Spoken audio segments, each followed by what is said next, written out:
Hey everybody, this is Scotty with Sketchy's Garage, and today we're going to talk about fastest in America. Last week we seen MSO take on NOLA, and it was pretty lackluster episode. A lot of people's kind of pissed and read about it.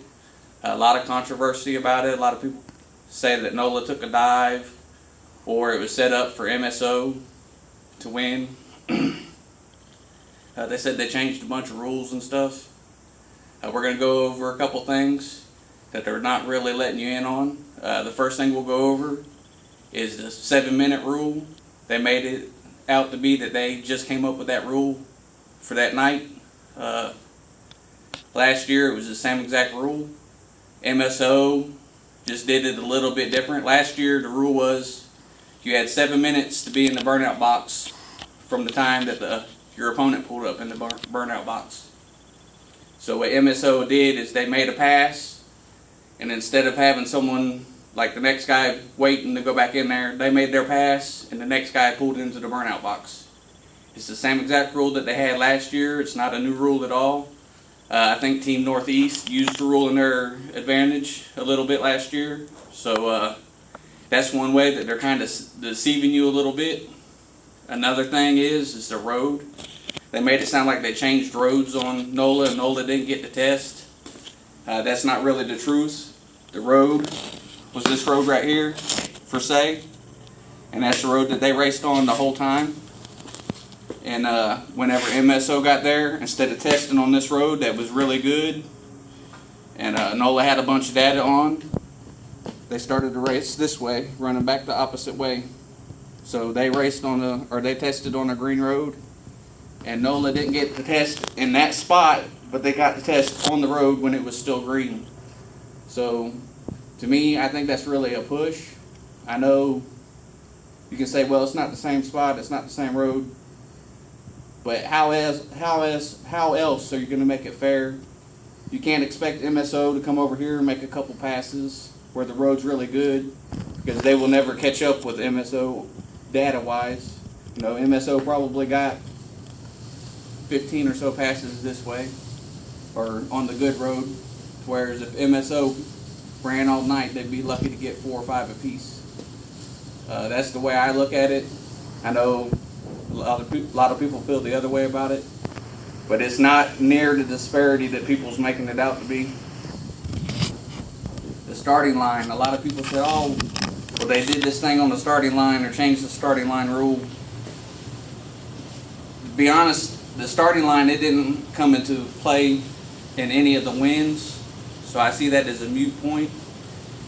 I think the main reason why they did the starting line or talked about it is because there was only 1 or 2 turbo cars, and that's the only cars that get a benefit from being way far back, because they're the only ones that can actually bump in and maybe trick this guy. If you got a nitrous car, you can't bump a nitrous car ahead because they don't have bump boxes on them.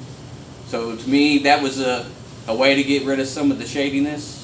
I know it's a rule that they changed or whatever, but to me, it didn't affect the outcome, so I don't see the big deal about it. The burnout box, they talk about moving the burnout box like 70 feet back. I don't think they moved it that far back. They may have moved it back a little bit, but both teams, the burnout box was in the same spot for both of them. So that's another one. I don't see where it affects anything. The reason why I believe they changed the burnout box is because whenever you do a burnout and they're got the camera on you, the smoke plays tricks on the camera. And I know you can, I see it all the time when you're watching an episode of the show.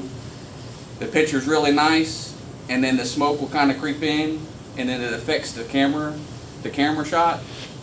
So I'm pretty sure that's why they moved the burnout box farther back. And I don't know, it's just another one of those things where I don't see where it affected the outcome of the show. To be honest with you, I think they're a little embarrassed with the outcome of the show. And the reason why I say that is because they let JJ leak almost immediately that he had won. He didn't come right out and say, hey, you know, we won, but he definitely put a subtle message out there to everybody that they they were still the champions. The next thing is I was at some races, at one of JJ's races, and Pat Musey shows up. This is about a week or two after the filming of The Fastest in America. And if you feel like you've been wrong, or you've been done wrong, or if you're mad at somebody, you don't show up to the races and hang out with them. And to go even one step further than that, when JJ was testing, he had a nitrous backfire that messed up one of his carburetors. Pat drove all the way back to his shop to get a carburetor for JJ to use for the rest of the weekend. So if you're mad at somebody and been wronged by somebody, you're not going to go out your way to help somebody. So that's just how I feel about it. One more thing I kind of want to talk about is the first pass with Tricia. If it was so heavily skewed towards MSO to win, they would have gave her time to fix her car. She was just basically missing a radiator cap. You know, that's a 2 or 3 minute deal, but they send it anyways. So that's just another area I see to where I don't think it was as set up, rigged, fake, or whatever. One thing it does do is it puts a lot of pressure on the MSO. Say this mega cash days that starts tonight. If they don't go out there and do good, it's really going to raise a lot of questions. A lot of people will be calling them out on it. So I think after the mega cash days, maybe there'll be some new light shed. Maybe we find out that they're slow and can't hang with anybody, or maybe they're not the ducks that JJ's convinced everybody they are. It's just one of those deals. One last thing, with all the stuff that came out on the internet from the NOLA side, I think it's more to help create buzz. You know, everybody's been talking about this for the last week or so. If they was really red, I think we would have heard something immediately after the filming. It was pretty hush-hush. So to me, I think it's kind of more of a hype job. I think they want us to be fanatical, I guess you'd call it, and always be talking about it. And this could be so they could, I think they did that more so that they create more of a buzz for the mega cash days. And they got another cash days coming up after that. And I believe next year, the Fastest of America, we're going to see like two different ladders, probably like a 12-car team and another 12-car team that's going to battle it out.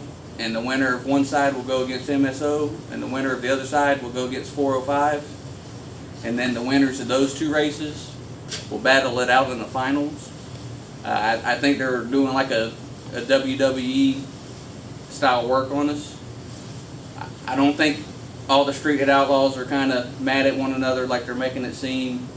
And I think the biggest thing is the result from the Fastest in America wasn't something they was predicting at all. It's just what happened.